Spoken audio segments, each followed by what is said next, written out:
ये महसूस कर रहा सा। कल मैं पीसी वेखी पंजाब दे होम मिनिस्टर साहब दी और उन्हां दे लीडरां दे चन्नी साहब दे बयान सुने। चन्नी साहब कहंदे कि हुण जे मजीठिया फड़िया गया हुण इंसाफ हो जू। मैं चन्नी साहब नूं पुछना चाहुंदा कि मजीठीए लई फिर वखरा कानून है ते थोड़े खैरा साहब लई वखरा कानून है? देखो कमाल की गल हो गई। मैं हुण तुहानूं 2-3 एग्जाम्पल दूं और तुसीं फैसला कर लिओ। खैरा साहब ते भी ऑनरेबल कोर्ट ने ट्रायल कोर्ट ने उन्होंने 319 च समन किया होया NDPS के परचे च। और थोनू सब नू पता है कि अज जो ईडी ने भी जो आपकी चार्जशीट उन्होंने खिलाफ पेश की उहदे च ड्रग समगलिंग नाल उन्हां दे नाल किहे जे उन्हां दे संबंध सी उहदे बारे जिक्र होया। मगर जदों खैरा साहब नू कोर्ट ने समन किया या अक्यूज्ड बनाया कांग्रेस की सरकार सी, मगर खैरा साहब ते कोई रेड नहीं होया। फिर उन्होंने हाई कोर्ट तो जदों उन्हां दी बेल डिसमिस हो गई, उन्होंने रात नहीं मिली, बेल सॉरी मैं कह गया रात नहीं मिली, उदों भी उन्हां ते रेड नहीं होया। मगर मजीठीए लई कानून वखरा।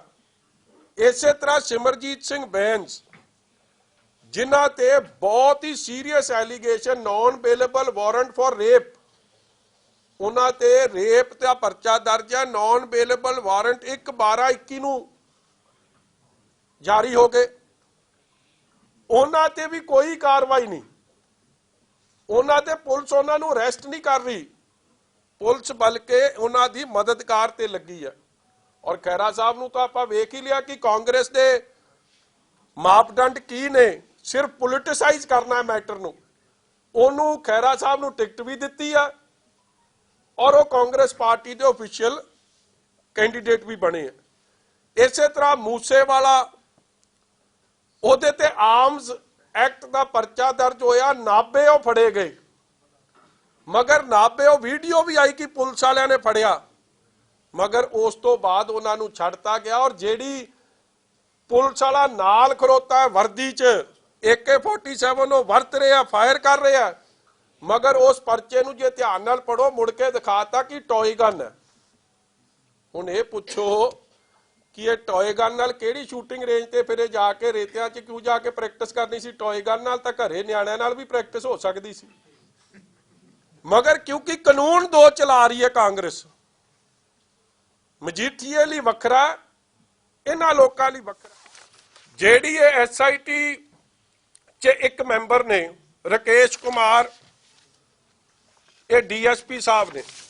हुण वेखो सारी कार्रवाई मेरे ते जिहड़ा परचा दर्ज होया वो इसे चट्टोपाध्याय साहब के ऑर्डर ते होया।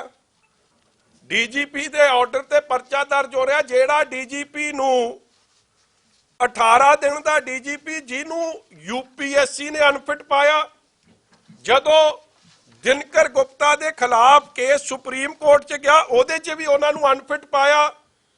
और अपनी SIT का एक मैंबर आपदे स्टाफ अफसर, ये 2 ऑर्डर किए हैं जी 1/1/2022 नूं। The following orders are hereby ordered to look after the work of staff officers to Director General of Police in addition to the present duties with immediate effect। Vipul Kumar PPS और Rakesh Kumar DSP। मेरा कहने का भाव कि जेड़ा बंदा प्रधानमंत्री की सिक्योरिटी नूं कॉम्प्रोमाइज कर सकता है, POs नाल मिल के बह के पुलिस वालियां दी ट्रांसफर कर सकता है, ये गल कह सकता कि तुसी सेफ हाउस लभो जिथे असी लिया के लोगों नूं इलीगल कन्फाइनमेंट च रखांगे। और उस वीडियो च जो ऑडियो च मैनू दसिया गया उहदे च ये भी कहता है कि भोले नूं PO कहता मैं लियाऊं ते DGP कहता चैल नूं ते औलख नूं मैं लियाऊं ते आपां उत्थे बह के गल करांगे। ये कमाल की गल है। फिर कानून दियां धज्जियां नहीं, ये किहड़ा कानून है मैनू भी पढ़ा दिओ, मैनू भी समझा दिओ। और ये मैं बार बार कह रहा, ये ऑडियो जिहड़ी लीक हुई है ये उस वेले एक सारी गल्लां सामने आईयां ਜਦੋਂ ਇਹ ਫੇਕ ਜਿਹੜੇ ਕਹਿੰਦੇ ਇਹ ਚਿੱਠੀਆਂ ਪ੍ਰਮੋਸ਼ਨ ਦੀਆਂ ਚਿੱਠੀਆਂ ਬਣੀਆਂ, ਉਹ ਵੀ ਪਰਦਾ ਪਾਸ਼ ਹੋ ਗਿਆ ਕਿ ਫੇਕ ਕੁਛ ਨਹੀਂ, ਸਾਰਾ ਕੁਛ ਡੀਜੀਪੀ ਤੇ ਹੋਮ ਮਿਨਿਸਟਰ ਦੀ ਨੌਲੇਜ 'ਚ ਹੋਇਆ। ਔਰ ਹੋਮ ਮਿਨਿਸਟਰ ਕੌਣ? ਸੰਤੋਖ ਸਿੰਘ ਰੰਧਾਵੇ ਦਾ ਮੁੰਡਾ, ਜਿਨੇ ਸ੍ਰੀ ਹਰਮੰਦਰ ਸਾਹਿਬ ਦੇ ਅਟੈਕ ਨੂੰ ਸਹੀ ਦੱਸਿਆ, ਜਿੱਥੇ ਹਜ਼ਾਰਾਂ ਸਿੱਖਾਂ ਨੂੰ ਉਸ ਦਿਨ ਮੈਨੂੰ ਲੱਗਦਾ ਗੁਰੂ ਅਰਜਨ ਦੇਵ ਜੀ ਮਹਾਰਾਜ ਦਾ ਸ਼ਾਇਦ ਸ਼ਹਾਦਤ ਪੁਰਬ ਸੀ, ਉਸ ਦਿਨ ਇੰਨੇ ਲੋਕਾਂ ਨੂੰ ਸ਼ਹੀਦ ਕਰਤਾ ਗਿਆ, ਉਸ ਨੂੰ ਜਾਇਜ਼ ਦੱਸਿਆ, ਸਹੀ ਦੱਸਿਆ। ਔਰ ਜਿਹਨੂੰ ਆਪਦੀ ਕੁਰਸੀ ਤੋਂ ਅਸਤੀਫਾ ਦੇਣਾ ਪਿਆ ਕਿਉਂਕਿ ਉਹ ਐਂਟੀ ਨੈਸ਼ਨਲ ਐਲੀਮੈਂਟਸ ਦਾ ਸਾਥ ਦਿੰਦਾ ਸੀ, ਅੱਜ ਉਹਦਾ ਮੁੰਡਾ ਵੀ ਉਸੇ ਲੀਆਂ ਤੇ ਚੜ ਰਿਹਾ। ਇਹ ਗੱਲ ਸਾਫ਼ ਹੈ। ਉਹ ਹੁਣ ਸਾਨੂੰ ਕਰੈਕਟਰ ਸਰਟੀਫਿਕੇਟ ਦੇਣਗੇ। ਮੈਨੂੰ ਤਾਂ ਹਾਸਾ ਆਉਂਦਾ ਤੇ ਕਾਂਗਰਸ ਤੇ ਤਰਸ ਵੀ ਆਉਂਦਾ। ਦੂਜੀ ਗੱਲ ਆ ਕਮਾਲ ਦੀ ਗੱਲ ਹੈ, ਉਹਦੇ 'ਚ ਇੱਕ ਜਿਹੜਾ ਆਡੀਓ 'ਚ ਆਇਆ, ਮੋਦੀ ਦੀਆਂ ਅੱਖਾਂ ਖੋਲ ਦਿਆਂਗੇ 5-4 ਦਿਨਾਂ ਵਿੱਚ। ਮਤਲਬ ਕਹਿੰਦਾ ਇੰਨਾ ਕੁਝ ਰਿਕਵਰ ਹੋ ਜੂ।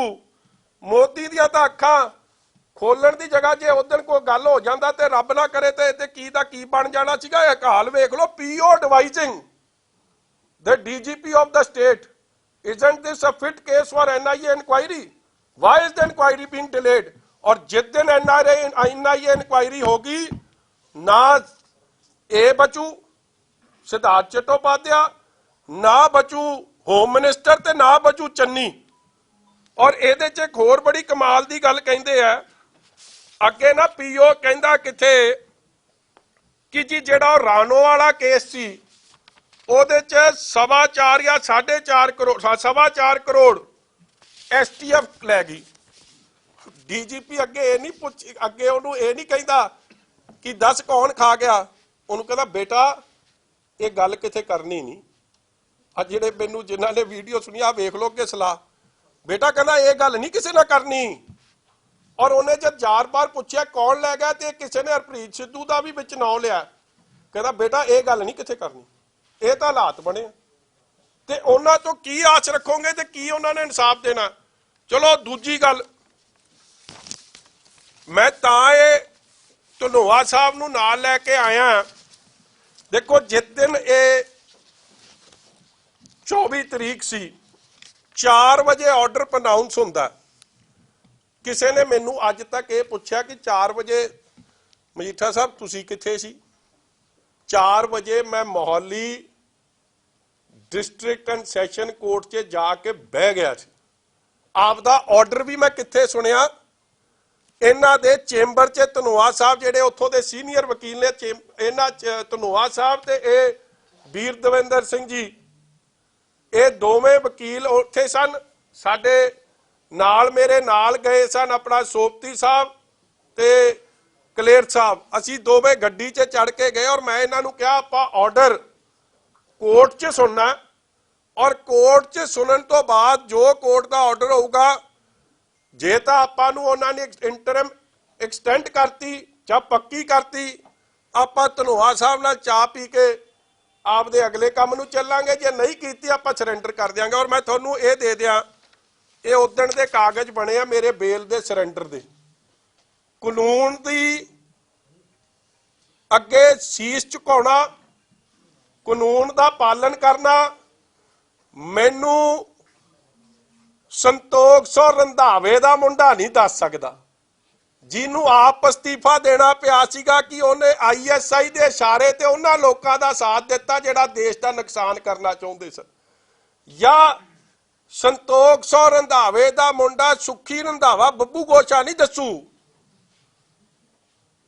ਕਿ ਜਿਹਦੇ ਨੇ ਇਹ ਜਿਹਾ DGP ਲਾਇਆ ਜਿਹੜਾ PO ਨਾਲ ਬਹਿ ਕੇ ਦੇਸ਼ ਦੀ ਪ੍ਰਧਾਨ ਮੰਤਰੀ ਦੀ ਸੁਰੱਖਿਆ ਔਰ PO ਦੇ ਇਸ਼ਾਰੇ ਤੇ ਪੰਜਾਬ ਪੁਲਿਸ 'ਚ ਬਦਲੀਆਂ ਕਰਨ ਵਾਲਾ ਉਹ ਡਿਫਾਲਟਰ ਨਹੀਂ ਮੈਨੂੰ ਦੱਸੂ ਕਾਨੂੰਨ ਕੀ ਹੁੰਦਾ। ਮਜੀਠੀਆ ਸਾਹਿਬ ਨੇ ਜ਼ਿਕਰ ਕੀਤਾ ਹੈ ਜਿਸ ਭਗੌੜੇ ਦਾ, ਜਿਸ PO ਦਾ, ਉਹ ਬੰਦੇ ਬਾਰੇ ਮੈਂ ਤੁਹਾਨੂੰ ਦੱਸਣਾ ਚਾਹੁੰਦਾ ਕਿ ਉਹ ਬੰਦਾ ਜਿਹੜਾ ਹੈ ਉਹ ਉਸੇ ਹੀ ਗੁਨਾਹ ਦਾ ਜ਼ਿੰਮੇਦਾਰ ਹੈ ਜਿਸ ਗੁਨਾਹ ਦੀ ਆਪਾਂ ਗੱਲ ਕਰ ਰਹੇ ਹਾਂ ਕਿ ਜਿਹੜੇ ਡਰੱਗਸ ਟ੍ਰੇਡ ਹੁੰਦੇ ਰਹੇ ਆ ਡਰੱਗਸ ਦਾ, ਪੰਜਾਬ ਦੇ ਵਿੱਚ ਡਰੱਗਸ ਦਾ ਟ੍ਰੇਡ ਦਾ, ਨਸ਼ੇ ਵੇਚਣ ਦਾ, ਬੱਚਿਆਂ ਨੂੰ ਮਾਰਨ ਦਾ, ਜਿਨ੍ਹਾਂ ਦੇ ਵੀਰ ਗਏ ਆ ਉਹਨਾਂ ਦਾ, ਜਿਨ੍ਹਾਂ ਦੇ ਬੱਚੇ ਗਏ ਉਹਨਾਂ ਦਾ, ਕਾਤਲਾਂ ਦਾ ਚਿਹਰਾ ਆ। ਜਿਹੜਾ ਕਿ ਅਖਬਾਰਾਂ ਨੇ ਸਾਰੀ ਸੱਚਾਈ ਬਾਹਰ ਕੱਢਤੀ ਹੈ। ਔਰ ਇਹਨਾਂ ਦਾ ਲਿੰਕ ਕਿਹਨਾਂ ਬੰਦਿਆਂ ਨਾਲ ਆ ਜਿਨ੍ਹਾਂ ਦਾ ਲਿੰਕ ਇਹ ਅੱਜ ਤੱਕ ਕੁਝ ਹੋਰ ਕਹਿੰਦੇ ਆਏ ਆ। ਇਹ ਸਾਰਾ ਕੁਝ ਨਿਕਲਿਆ ਕਿ ਇਹਦੇ ਵਿੱਚ ਔਲਖ ਔਰ ਚਹਿਲ ਔਰ ਭੋਲਾ ਇਹ ਡੀਜੀਪੀ ਦੇ ਨਾਲ ਕਲੋਜ਼ ਇਹਦੇ ਨੇੜੇ ਦੇ ਬੰਦੇ ਨੇ। ਇਹਨਾਂ ਤੋਂ ਸਲਾਹਾਂ ਲੈ ਕੇ ਆਰਡਰ ਲਾਉਂਦੇ ਰਹੇ ਨੇ। ਮੇਰਾ ਮਤਲਬ ਉਹ ਕੋਈ ਛੋਟੀ ਮੋਟੀ ਲੜਾਈ ਝਗੜੇ 'ਚ ਭਗੌੜਾ ਨਹੀਂ ਹੈ। ਉਹ ਨਸ਼ੇ ਪੰਜਾਬ 'ਚ ਨਸ਼ੇ ਵੇਚਣ ਦੇ ਔਰ ਡੀਜੀਪੀ ਦੇ ਰੈਂਕ ਦੇ ਥੱਲੇ ਵਰਦੀ ਦੇ ਵਿੱਚ ਨਸ਼ੇ ਵੇਚਣ ਦੇ ਲਈ ਜ਼ਿੰਮੇਦਾਰ ਬੰਦੇ ਨੇ ਜਿਸ ਕੇਸ 'ਚੋਂ ਭਗੌੜਾ ਹੈ। ਇਹ ਮੈਂ ਦੱਸਣਾ ਚਾਹੁੰਦਾ। ਚੰਨੀ ਸਾਹਿਬ ਇਹ ਦੱਸ ਦੇਣ ਕਿ ਕਿਹੜਾ ਕਾਨੂੰਨ ਹੈ ਕਿ ਦੇਖੋ PhD ਕੀਤੀ ਹੈ ਉਹਨੇ ਤੇ ਹੋਮ ਮਿਨਿਸਟਰ ਤਾਂ ਰੱਬ ਸੁੱਖ ਨਾਲ ਗਾਂ ਬਹੁਤ ਸਿਆਣਾ। ਇਹ ਕਿਹੜਾ ਕਾਨੂੰਨ ਹੈ ਜਿਹੜਾ DGP ਨੂੰ ਅਧਿਕਾਰ ਦਿੰਦਾ ਕਿ ਤੁਸੀਂ PO ਨੂੰ ਘਰ ਵੀ ਸੱਦੋਗੇ ਤੇ ਉਹਨੂੰ ਕਹੋਗੇ ਬੇਟਾ ਤੂੰ ਆਪਦੀ ਸਿਕਿਉਰਿਟੀ ਦਾ ਧਿਆਨ ਰੱਖਣਾ ਔਰ ਬੇਟੇ ਨੂੰ ਹਿਫਾਜ਼ਤ ਲਈ ਬੰਦੇ ਵੀ ਦਓਗੇ ਤੇ ਉਹ PO ਕਿਹਨੇ ਕੀਤਾ? ਕੋਰਟ ਨੇ ਕੀਤਾ ਹੋਇਆ। ਇਸ ਲਈ ਇਹ ਦੱਸ ਦੇਣ ਕਿ ਕਿਹੜਾ ਕਾਨੂੰਨ ਲਾਗੂ ਹੋਇਆ ਇਹਨਾਂ ਵਾਸਤੇ, ਬੇਟੇ ਵਾਸਤੇ ਤੇ ਸਿਧਾਰਥ ਚਟੋਪਾਧਿਆਏ ਵਾਸਤੇ। ਤੁਹਾਨੂੰ ਵੀ ਚਾਨਣ ਹੋ ਜੂ ਤੇ ਸਾਨੂੰ ਵੀ ਹੋ ਜੂ ਤੇ ਆਨਰੇਬਲ ਸੁਪਰੀਮ ਕੋਰਟ ਦੇ ਵਕੀਲ ਸਾਹਿਬਾਨਾਂ ਨੂੰ ਵੀ ਸਮਝ ਆ ਜੂ ਕਿ ਇੱਕ ਨਵਾਂ ਕਾਨੂੰਨ ਕਾਂਗਰਸ ਨੇ ਪੰਜਾਬ 'ਚ ਲਾਗੂ ਕੀਤਾ ਹੈ। ਮਜੀਠੀਆ ਸਾਹਿਬ ਜਿਹੜਾ ਆ ਦਾਗ ਲੱਗ ਗਿਆ ਪੰਜਾਬ ਪੁਲਿਸ ਤੇ, ਜਿਹੜੀ ਆਡੀਓ ਆਈ ਹੈਗੀ ਆ, ਪੰਜਾਬ ਪੁਲਿਸ ਨੂੰ ਵੀ ਆਪਣੀ ਜਿਹੜੀ ਮੌਜੂਦਾ ਐਡਮਿਨਿਸਟ੍ਰੇਸ਼ਨ ਹੈਗਾ ਉਹਨੂੰ ਆਪਣੇ ਜਿਹੜਾ ਦਾਗ ਹੈਗੇ ਨੇ ਇਹਨਾਂ ਦੇ ਉੱਤੇ ਆਪਣੀ ਸਥਿਤੀ ਕਲੀਅਰ ਕਰਨੀ ਚਾਹੀਦੀ ਹੈਗੀ ਹੈ। ਸਰ ਇੱਕ ਫੈਕਟ ਹੈ 100% ਕਰਨੀ ਪੈਣੀ ਹੈ ਔਰ ਇਹ ਖੁਲਾਸਾ ਵੀ ਉਦੋਂ ਹੋਇਆ ਜਦੋਂ ਦੇਖੋ ਇਹ ਗੱਲ ਆਵੇ। ਕਦੇ ਪਹਿਲਾਂ ਇਹ ਵੀ ਨਹੀਂ ਸੁਣਿਆ। ਇਹ ਵੀ ਇੱਕ ਨਵਾਂ ਰਿਕਾਰਡ ਸੱਚ ਇਹ ਨਵੇਂ ਮੌਜੂਦਾ ਹੋਮ ਮਿਨਿਸਟਰ ਨੇ ਕਮਾਇਆ। ਜਿਵੇਂ ਇਹਦੇ ਬਾਪ ਨੂੰ ਅਸਤੀਫਾ ਦੇਣਾ ਪਿਆ ਸੀਗਾ, ਮੌਜੂਦੇ ਨੇ ਵੀ ਨਵਾਂ ਰਿਕਾਰਡ ਕਰਤਾ। ਕਹਿੰਦੇ ਜੀ ਆਰਡਰ ਤਾਂ ਅਸੀਂ ਕੀਤੇ ਹੀ ਨਹੀਂ। ਇਹ ਬੰਦੇ ਲੱਗ ਕਿਵੇਂ ਗਏ? 44 DSP ਦੀ ਇੱਕ ਵਾਰੀ ਲਿਸਟ ਆਈ ਤੇ ਫਿਰ ਕੁਝ ਹੋਰ ਆਈ। ਇਹ ਇਨਕੁਆਇਰੀ ਉਦੋਂ ਸ਼ੁਰੂ ਹੋਈ। ਜੇ ਨਾ ਹੁੰਦੀ ਤੇ ਸ਼ਾਇਦ ਇਹ ਗੱਲ ਕਦੇ ਬਾਹਰ ਹੀ ਨਾ ਨਿਕਲ ਕੇ ਆਉਂਦੀ। ਤੇ ਜੇ ਨਿਕਲ ਕੇ ਆ ਗਈ ਹੈ ਤੇ ਕੀ NIA ਜਾਂਚ ਇਹਨਾਂ ਸਾਰਿਆਂ ਦੀ ਨਾ ਹੋਵੇ? ਫਿਰ ਲਾਉਣ ਵਾਲਿਆਂ ਦੀ ਵੀ, ਜਿਨ੍ਹਾਂ ਨੂੰ ਪਤਾ ਸੀ ਕਿ Siddharth Chattopadhyay will not make it to the UPSC ਜਦੋਂ ਸੁਪਰੀਮ ਕੋਰਟ ਦੇ ਆਰਡਰ ਹਰ ਗੱਲ ਦੀ ਧੱਜੀਆਂ ਉਡਾਉਣੀਆਂ ਦੀ ਜਾਂਚ ਹੋਣੀ ਚਾਹੀਦੀ। ਬੜਾ ਗੰਭੀਰ ਤੁਸੀਂ ਇਹਦੇ ਸੰਬੰਧ ਵਿੱਚ ਪ੍ਰੈਸ ਕਾਨਫਰੰਸ ਤੋਂ ਬਿਨਾਂ ਵੀ ਕੋਈ, ਕਿਉਂਕਿ ਬੜਾ ਗੰਭੀਰ ਮਾਮਲਾ ਆ, ਇੱਕ PO ਨਾਲ ਗੱਲ ਹੋ ਰਹੀ ਹੈ ਜਿਵੇਂ ਬੈਂਸ ਸਾਹਿਬ ਨੇ ਕਿਹਾ, ਕੋਈ ਇਹਦੇ ਬਾਰੇ ਕੋਈ ਕਾਨੂੰਨੀ ਤੌਰ ਤੇ ਲਿਖਤੀ ਤੌਰ ਤੇ ਜਿਨ੍ਹਾਂ ਨੂੰ ਕਹਿ ਰਹੇ ਉਹਨਾਂ ਏਜੰਸੀਆਂ ਨੂੰ ਅਕਾਲੀ ਦਲ ਵੱਲੋਂ ਕੋਈ ਕੰਪਲੇਂਟ ਕਰੋਗੇ? ਸੱਚ ਲੋਚਨ ਸਿੰਘ ਜੀ ਕਰਨੀ ਤਾਂ ਚਾਹੀਦੀ ਹੈ, ਸਲਾਹ ਕਰਾਂਗੇ ਬਿਕੋਜ਼ ਇਹਦੇ 'ਚ ਕੋਈ ਪੋਲੀਟੀਕਲ ਰੰਗਤ ਨਹੀਂ ਦੇ ਰਹੀ। ਅਸੀਂ ਚਾਹੁੰਦੇ ਹਾਂ ਸੱਚ ਸਾਹਮਣੇ ਆਵੇ ਔਰ ਸੱਚ ਇਹ ਗੱਲ ਬਾਹਰ ਵੀ ਉਜਾਗਰ ਮੀਡੀਆ ਨੇ ਕੀਤੀ ਹੈ ਜਿਹੜਾ ਲੋਕਤੰਤਰ ਦਾ ਚੌਥਾ ਪਾਵਾ ਮੰਨਿਆ ਜਾਂਦਾ। ਸੋ ਜਦੋਂ ਮੀਡੀਆ 'ਚ ਆ ਗਿਆ ਕੋਈ ਸੂ ਮੋਟੋ ਨੋਟਿਸ ਸਰਕਾਰ ਇਹ ਅਕੋਰਟਸ ਇਹਦਾ ਲੈਣ। ਦੇਖੋ ਮੇਰੇ ਤੇ ਇਲਜ਼ਾਮ ਲਾਉਣ ਵਾਲੇ ਤਾਂ ਇਲਜ਼ਾਮ ਹੀ ਨੇ ਨਾ, ਇਹ ਤਾਂ ਰਿਕਾਰਡਿੰਗ ਆ ਗਈ ਕਿ ਤੁਸੀਂ PO ਨਾਲ ਬੈਠੇ ਹੋ ਔਰ PO ਤੁਹਾਨੂੰ ਦੱਸ ਰਿਹਾ ਸੀ ਮੋਦੀ ਦੀ ਅੱਖਾਂ ਖੋਲ ਦੇਾਂਗੇ। PO ਦੱਸ ਰਿਹਾ ਕਿ ਜੇਲ੍ਹ 'ਚੋਂ ਬੰਦੇ ਕਿਵੇਂ ਸ਼ਿਫਟ ਕਰਨੇ ਆ। PO ਦੱਸ ਰਿਹਾ ਕਿ ਇਲੀਗਲ ਕਨਫਾਈਨਮੈਂਟ ਲਈ ਘਰ ਲੱਭੋ। ਕੌਣ ਸਲਾਹ ਦੇ ਰਿਹਾ? DGP। ਬੇਟਾ ਇਹ 2 ਘਰ ਲੱਭੋ। ਤੇ ਜਿਹੜਾ PO ਨੂੰ ਬੇਟਾ ਬੇਟਾ ਕਹਿ ਰਿਹਾ PO ਹਾਈ ਕੋਰਟ ਨੇ ਕੀਤਾ।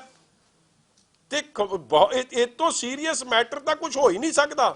ਔਰ ਮੈਂ ਅੱਜ ਤੁਹਾਨੂੰ ਕਹਿ ਰਿਹਾ this was all in the notice of CM Channi and home minister Randhawa. ਸਾਰਿਆਂ ਦੀ ਰਲੀ ਮਿਲੀ ਭੁਗਤ ਹੈ ਕਿਉਂਕਿ ਇੱਕ ਪਾਸੇ ਉਹ ਇਹ ਵੀ ਕਹਿ ਰਿਹਾ ਕਿ ਭੋਲੇ ਨੂੰ PO ਨੂੰ ਕਹਿ ਰਿਹਾ ਤੂੰ ਲੈ ਆਈ ਤੇ ਚਹਿਲ ਨੂੰ ਤੇ ਔਲਖ ਨੂੰ ਮੈਂ ਲੈ ਆਉਂਗਾ। ਮਤਲਬ ਫਿਰ ਹੋ ਕੀ ਰਿਹਾ? What is happening? ਔਰ ਫਿਰ ਜੇ ਕਿਸੇ ਨੇ ਕਿਹਾ ਕਿ 4.25 ਕਰੋੜ ਦੇ, ਦੇਖੋ ਇੱਕ ਭੋਲੇ ਦੇ ਕਹਿਣ ਤੇ ਹੈ ਨਾ, ਜਿਹੜੇ ਭੋਲੇ ਨੇ ਫਿਰ ਇਹ ਵੀ ਕਹਿਤਾ ਕਿ ਮੈਂ ਤਾਂ ਮਜੀਠੀਏ ਨੂੰ ਕਦੇ ਮਿਲਿਆ ਨਹੀਂ। ਤੇ ਇੱਥੇ ਤਾਂ ਤੁਹਾਡੇ ਸਾਹਮਣੇ ਬੰਦਾ ਬਹਿ ਕੇ ਕਹਿ ਰਿਹਾ ਸਾਰੀਆਂ ਗੱਲਾਂ ਔਰ ਸਾਹਮਣੇ ਕਹਿ ਰਿਹਾ ਕਿ ਇਹ 4.25 ਕਰੋੜ ਦਾ ਲੈਣ ਦੇਣ ਹੋਇਆ। ਫਿਰ ਜੇ ਮੇਰੇ ਤੇ ਜਾਂਚ ਹੋ ਸਕਦੀ ਤੇ ਇੱਥੇ ਸਿੱਧਾ ਪਰਚਾ ਕਿਉਂ ਨਹੀਂ ਹੋ ਸਕਦਾ? ਕਾਨੂੰਨ ਤਾਂ ਸੇਮ ਹੋਣਾ ਚਾਹੀਦਾ, ਕਾਨੂੰਨ 2 ਨਹੀਂ ਹੋ ਸਕਦੇ।